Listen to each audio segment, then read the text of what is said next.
Bonjour, je suis Valérie Cadet, coach et formatrice Nouveau Souffle. Si vous avez cliqué sur cette vidéo, c'est peut-être que vous voulez renforcer la coopération et la confiance avec les professionnels qui s'occupent de votre proche malade ou dépendant. Comment faire pour créer l'alliance, tisser des liens constructifs entre votre proche, les professionnels et vous-même aidant. C'est ce que nous allons voir dans cette vidéo.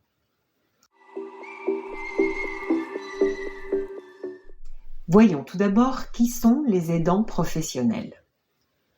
Ce sont les professionnels intervenant au domicile de votre proche ou en établissement. Médecins, infirmiers, kinés, personnel hospitalier, auxiliaires de vie, aides ménagères, gardes à domicile, équipes médico-sociales, des APA, CCAS, CLIC, etc.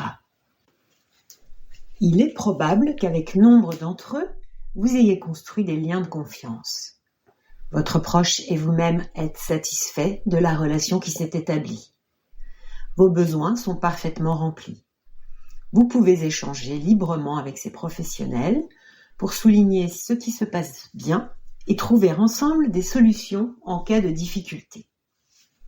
Il peut aussi se trouver qu'avec certains, les relations soient tendues, les échanges impossibles ou difficiles. Voyons quelles sont les difficultés, les sources de tension les plus souvent évoquées. Voici quelques exemples dont ont pu témoigner certains aidants accompagnés par l'association. Roland ressort frustré des rendez-vous avec le gériatre. Il s'y rend avec sa maman tous les 6 mois. Ils n'ont jamais le temps d'exprimer tout ce qu'ils voudraient dire. Nathalie estime que les moyens mis en œuvre pour accompagner sa fille porteuse de handicap sont très insatisfaisants. Josiane est désemparée quand, suite à l'admission aux urgences de son époux atteint de la maladie d'Alzheimer, il lui est demandé, malgré ses protestations, de quitter les locaux. Elle sait que cela paniquera son époux. Juliette ne se sent pas considérée en tant qu'aidante au sein de l'hôpital où est soignée sa sœur. Ses interlocuteurs changent en permanence. La maman de Frédéric, adulte polyhandicapé, désapprouve la manière qu'ont les aides-soignants de réaliser les soins d'hygiène sur son fils. Il lui arrive de réaliser ces soins à leur place, ce qui génère des tensions. Claude déplore les retards fréquents de l'aide-soignante qui l'empêchent parfois d'arriver à l'heure à son travail. Ces exemples illustrent quelques-unes des difficultés que vous rencontrez peut-être en tant qu'aidant. Ils soulignent combien la relation entre proches aidants et aidants professionnels peut être ambivalente et complexe. Alors même que vous vous sentez rassuré et soulagé de voir des professionnels prendre en charge les situations difficiles, vous pouvez redouter leurs interventions. Commençons par effectuer un bref état des lieux, en prenant quelques minutes pour évaluer la relation que vous avez avec les professionnels qui interviennent auprès de votre proche. Mettez la vidéo sur pause et munissez-vous d'une feuille et d'un stylo. Pour chacun des professionnels avec lesquels votre proche et ou vous-même êtes en relation, notez de qui il s'agit, le niveau de qualité de votre relation sur une échelle de 0, très mauvaise, à 10, excellente, et quelques commentaires, principaux motifs de satisfaction, d'insatisfaction.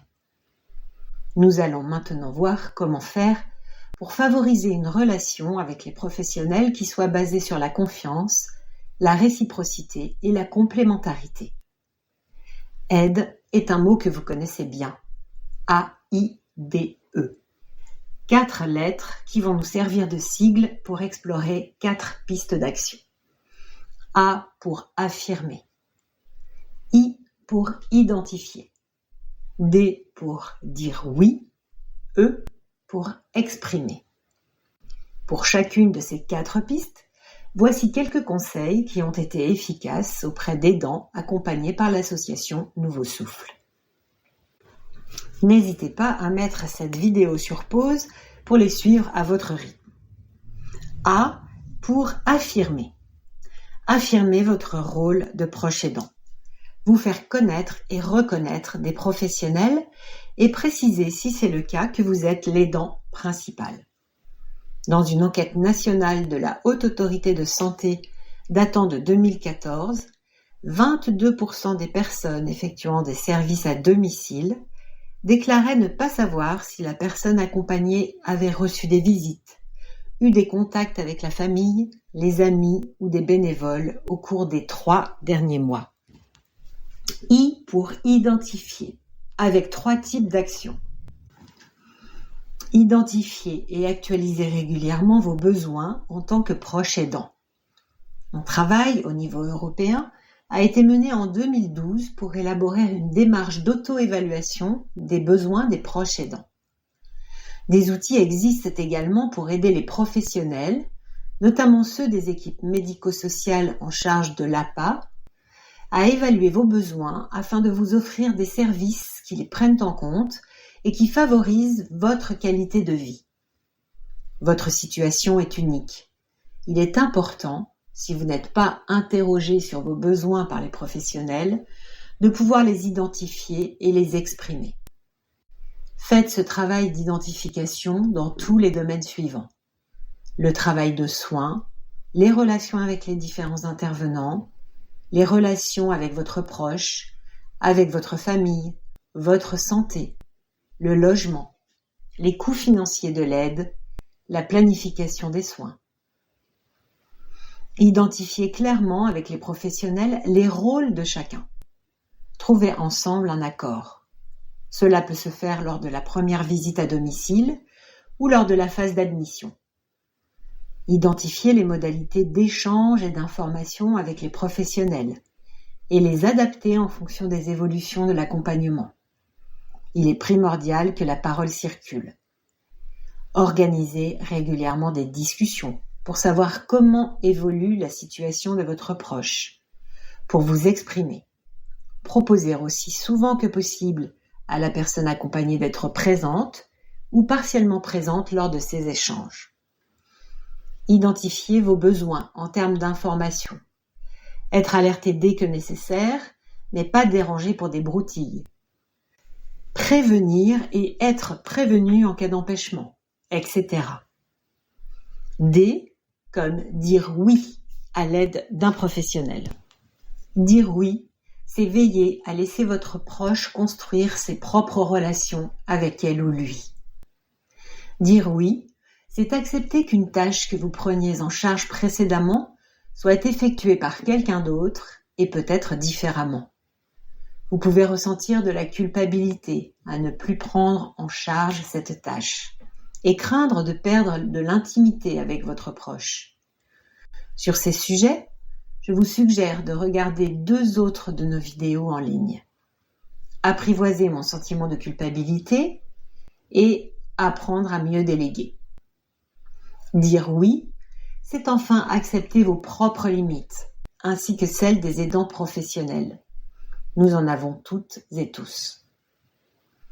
E comme exprimer. Exprimer ce qui fonctionne.